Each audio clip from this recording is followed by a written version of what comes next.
I'm Tim Herrera with the Sacramento County Office of Education with another Teacher of the Year profile. We're here speaking with Kadhir Rajagopal from the Twin Rivers Unified School District.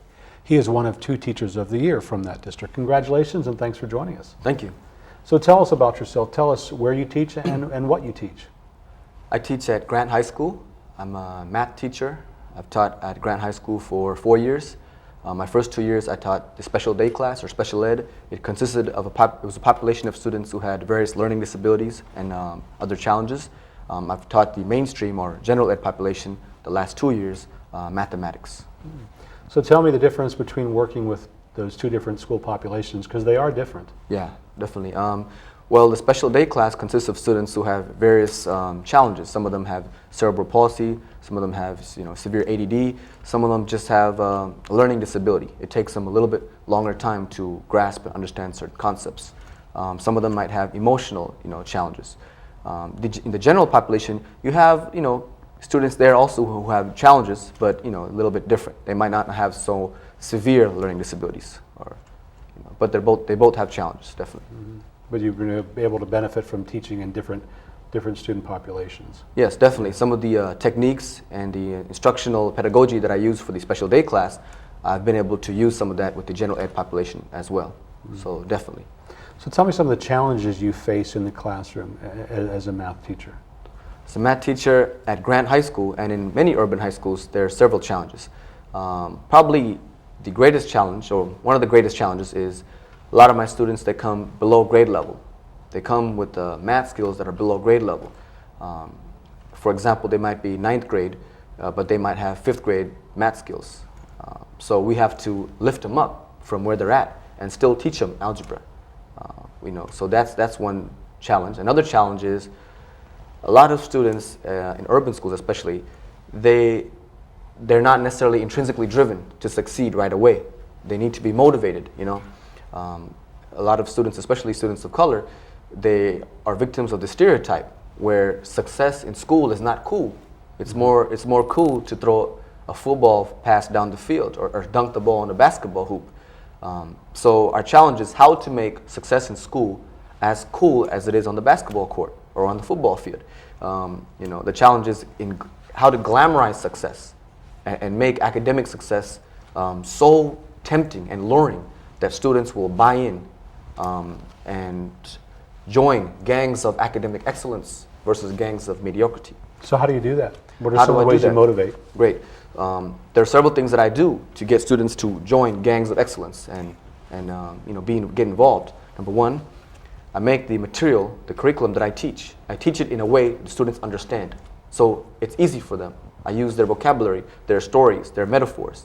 So all of a sudden, the abstract, foreign, intimidating concept of algebra, it becomes easy for them.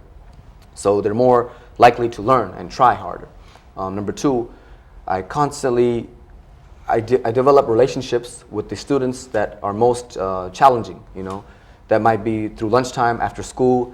I develop individual contracts with the students that are most challenging me, where they tell me what they want from me, and I tell them what I expect from them. So we develop a mutual contract of expectations. Number three, I reward students. That's big. I reinforce any positive act the student does. If the student is participating, we have a scoreboard. Bam, I put 5 points to their score. I put 5 points, 10 points. If they are helping somebody, showing good character, displaying good citizenship, I give them points on the scoreboard. So everything they do, I positively reinforce so that it becomes cool. All of a sudden, you'll see 25 kids in the classroom with their hand up. And kids that never believed they could succeed or they thought success was not so cool, they even start raising their hand. It becomes a culture of excellence. Why do you think that is that in certain cultures, especially in the urban districts, it's not cool to succeed in school? Research shows, for example, by Harvard scholar Dr. Fryer, Roland Fryer, and John Ogbu from UC Berkeley, they've done this research, and it shows that students of color, particularly African American, Latino, especially males, success in school is acting white or acting like a punk or acting soft. It's a sign of weakness. And there's these stereotypes out there, and unfortunately our youth, especially our youth in the inner city, they internalize these notions that I'm not representing my neighborhood, I'm not representing my ethnicity or whatever. If I do good in school, So they lash out and they act up because it's not cool. It's more cool to get in trouble. Oftentimes it's more cool to get in trouble or to have success in the football field. So they rise to the expectations of their environment. So it would be, ideally, we would like to change the whole environment and this culture, and we'd like to embrace role models who are doing well academically so that kids growing up, they see themselves doing that. Unfortunately, there's not enough role modeling, there's not enough of that in the environment where these kids grow up. So you not only have to teach the academics, you also have to break down the stereotype barriers. Yes, we have to make it cool and make it so that our most challenging student is our most successful student. When our most challenging student is our most successful student, the other students, they will be like, ooh, he's raising his hand, he's doing good. Success is cool in this class. I also want to be part of this. And I'm getting rewarded on the scoreboard. Mm-hmm. Constantly reinforce what you want. Very important. But what about those students who need the extra motivation?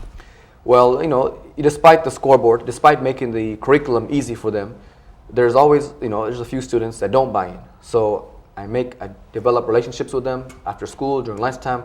I have every parent of every student, especially my challenging students, on my Metro PCS speed dial. Very important.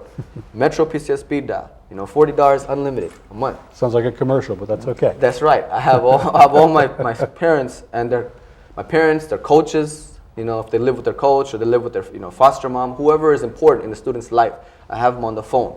So I have that relationship. And when I contact the parent or the coach, it's not always punitive. It's more it's out of love. And I tell the student it's out of love. I'm trying to support you. So the relationship with the parent and the student is critical.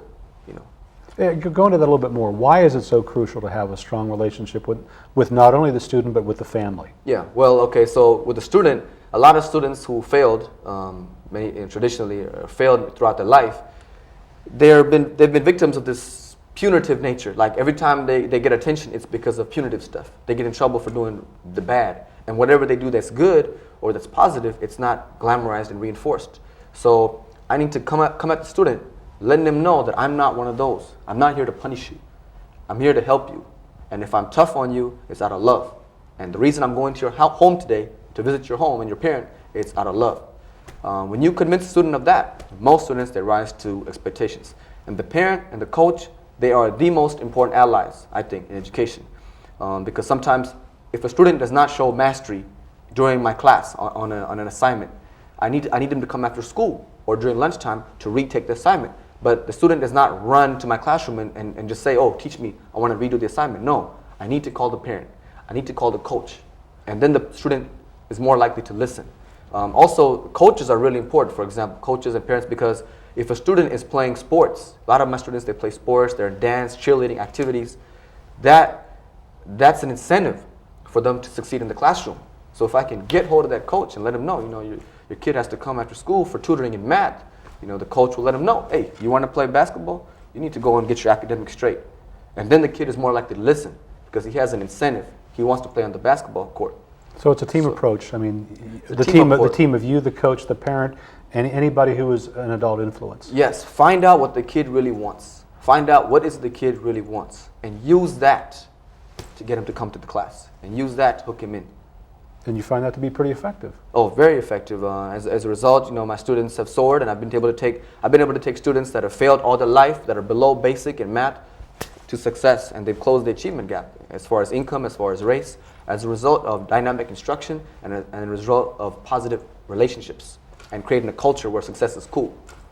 And that does a lot for their confidence. It is a lot for their confidence. In fact, my students, they travel around the state and they speak at conferences where they talk to other educators, other administrators, and they tell them, this is what we need to succeed. This is what we need to succeed. And that also raises their self-esteem, that, wow, I'm special, I'm important. I get to talk to people in San Francisco at the Hyatt Hotel and tell them how I learn, how I succeed. So definitely raise their self-esteem. It makes them feel important. It makes them feel that they could do better than what they see around them. They don't have to be the negativity they see around them. They can do better than this. Well, congratulations on your achievement of being a Teacher of the Year and all the achievements that your students are making. Thank you. We've been speaking with Kadhir Rajagopal, who is one of 2 Teachers of the Year from the Twin Rivers Unified School District. Thank you.